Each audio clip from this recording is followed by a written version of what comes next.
Kita nyo yung bike na yan mga paps? Dream gravel bike ko yan na binuo. Kaso wala na siya ngayon. What's up mga paps? So medyo natagalan na naman tayo mag-upload ano? Pero actually yung bike na fi-feature ko ngayon, very well documented yan sa short format content ko. Sa TikTok, sa Facebook, sa Instagram. So baka yung iba sa inyo, alam na yung storya nito. Pero gusto ko lang siya gawa ng video dito sa YouTube para naman may continuity yung mga bikes ko dito. Pero tulad nga ng nakalagay sa title, wala na talaga yung bike. Nabenta na bali yung frame. Pero marami naman ako naipon na clips so at least hindi kayo magsasawa sa pagmumuka ko. Okay, so simulan natin dun sa pinakaumpisa talaga which is yung time na nakuha ko yung frame. Devel Stratos na carbon fiber gravel bike na frame. So actually mga paps, yung last video ko dito sa YouTube is tungkol sa Devel na bike din. Yung rigid MTB build ko base sa Devel Meta Super Lexi Edition. So halata na fanboy ako ng Devel ano. Pero actually, ang pinakaunang frame na nang-akit sa akin sa brand is itong Devel Stratos. In this exact colorway, yung Battleship Gray. Pero nung nilabas nila yan, pandemic. So, syempre kailangan doble ingat tayo sa pera nung time na yon, kaya hindi ko siya binili. So, fast forward tayo ng konti, nabili ko na yung Super Lexi na frame. Tapos, nakakita ako sa marketplace ng second hand. Second hand ko nabili yung frame, pero sobrang sariwa. So, I guess meron akong extra nun, kaya binili ko na rin. 2023 pa yun mga paps. And like most of my projects, tinatabi ko muna yan. Inaabot ng taon. So, 2023, 2025 ko na siya nabuo. So ngayon itong 2025, which is pinost ko rin sa Facebook na naman ano. Nung nag-start yung year, nilayout ko doon yung mga upcoming projects na gusto kong buuin for 2025. At isa na nga doon is itong Devel Stratos. But actually inabot din ako ng hanggang June. So nangalahati yung taon bago ko siya masimulan. Pero nung June talagang tinutukan ko na. Kasi mga paps, ang pinakahuling pyesa naman dyan na medyo mabigat no is yung brake set. Pero nakabili rin ako ng brake set noong December 2024 last year. Nung mga big sale ng online stores nung 12/12 yata yon. Anyway, finiture ko rin lahat ito sa Facebook.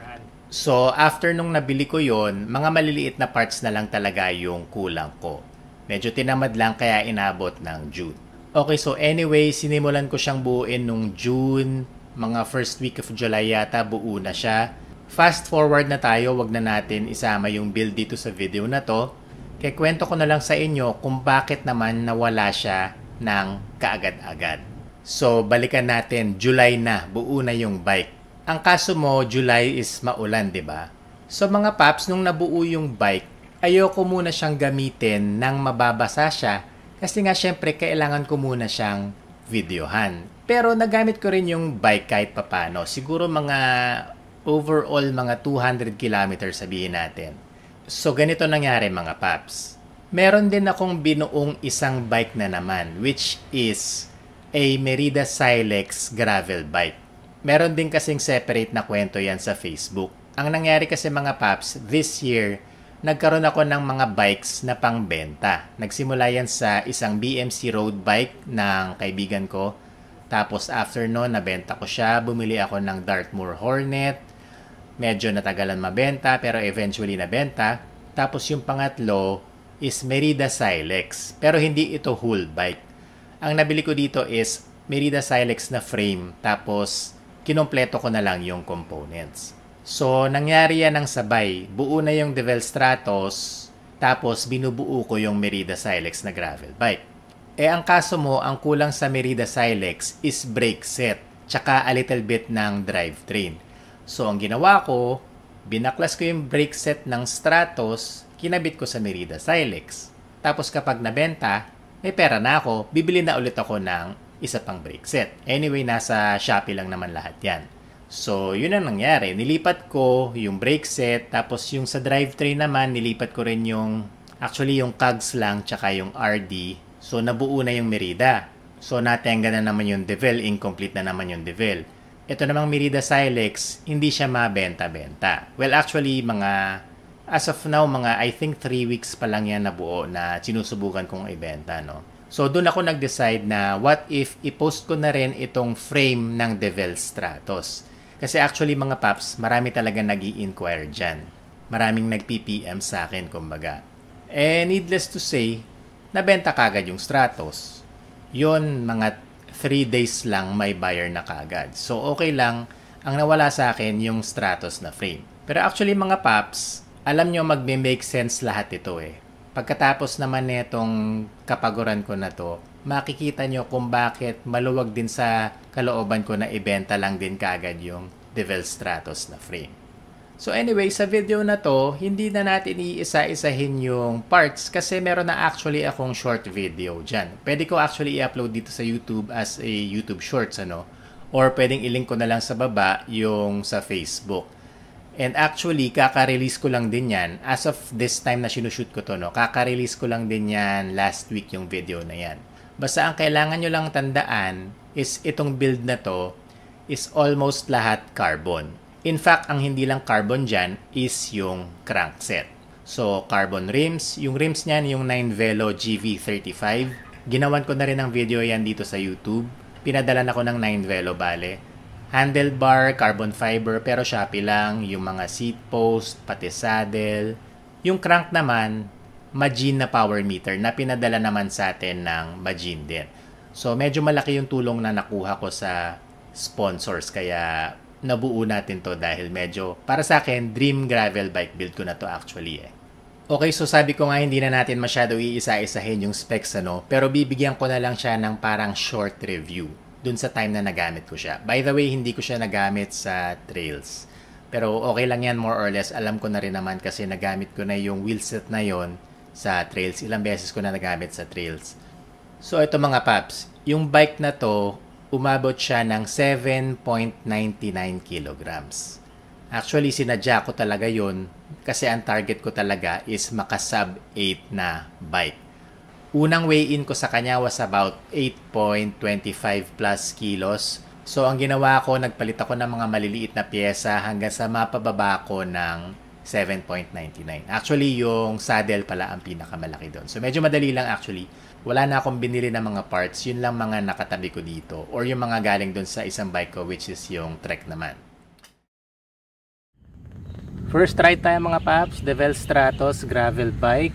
Check ng tono, check ng mga tornilyo.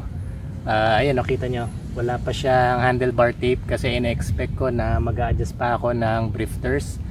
And so far, check ng fit. So far, all good. Ganda, sarap gamitin. Ngayon, nasa 8.17 tayo. Kaya pa natin ibabayan ng sub 8 kilos. Pero definitely sarap nung impression ko sa kanya, first impression ko ngayon. So nagamit ko siya like I said, pero mga paps, ang sarap pala talaga ng bike na 8 kilos lang ano. Ibang-iba yung feel talaga eh. Parang ang bilis niyang umarangkada. Very nimble, agile, ganyan. Unfortunately yun nga, hindi ko siya masyadong nagamit. Pero kung bubuo ako ng next bike, tatargetin ko talaga na nasa around ganyan yung weight niya. And also, syempre, hindi rin naman tinipid yung components nito, no? GRX yung brake set, which is napakalaking bagay. And yung crank, may power meter pa ako. Yung RD nga pala nito is L2 lang. L2 na GR7 yung 10 speed. Actually, dapat gawan ko ng review yun. Kasi, okay siya. Wala akong maireklamo sa kanya. Tapos, ano pa ba? Yung bike, nung bago ko siya baklasin, no? Meron lang ako mga gustong palitan like yung stem kasi yung stem ko dyan is 100mm. Yung fit ng bike actually is medyo almost sumakto siya dun sa Trek Domanico na road bike. Eh yung Trek ko na yon, dun ako na bike fit. So yun yung pinakamagandang fit para sa katawan ko. Pero since gravel bike ito, ang balak ko sana is mas relax yung position ko, no? So hindi ko na nagawa. Bibilan ko sana ng mas maikling stem. Masarap sanang masubukan ng gano'n ano, mas relaxed yung position. Tapos, well, yung mga plano ko sa kanya, yun nga, bilan ng stem. Tapos, actually, yun lang, okay na. Pwede ring wireless na group set, pero medyo madugo na rin yun, ano. Also, ito nga palang Devel Stratos is pang 1x setup lang siya. So, wala siyang lalagyan ng FD. Which is okay lang naman. Para sa akin, kung bubuo ako ng gravel, 1x lang din talaga. So, medyo malinis tignan. Pero hindi pa siya internal cable routing. Yun yung gusto ko rin na makuha if ever bubuo ako ng isa pang gravel bike. Yung full internal na. So, ayun, first week of July, nabuo siya. Tapos, ginamit ko for a while, puro patag lang. By the end of August, binaklas ko na siya. Tapos, yon around 2 weeks ago, nakuha na yung frame. So, wala na. 1 month lang talaga yung gravel bike sa akin. Isipin nyo yung frame, halos mahigit 1 taon nakatabi. Tapos nung nabuo ko siya, 1 month lang. Pero okay lang. Ganyan talaga ang buhay ng bike vlogger. And like I said nga, maiintindihan nyo lahat itong ginawa kong kapaguran in about 3 to 4 weeks. Pero actually maglalagay na ako ng teaser dito sa video na to. So yun lang mga paps, gusto ko lang talagang ikwento sa inyo yung nangyari dito sa Devel Stratos. Kasi syempre bike ko pa rin yan. Gusto ko lahat ng bike ko lalabas dito sa YouTube. Pero kung gusto nyo maging updated sa mga pinaggagawa ko, like I said, active ako sa short format, sa Facebook, TikTok, Instagram. So yun lang mga paps ang video natin ngayon. Devel Stratos na gravel bike build na tumagal lang ng 1 buwan. Ako nga pala si Mark and until the next upgrade.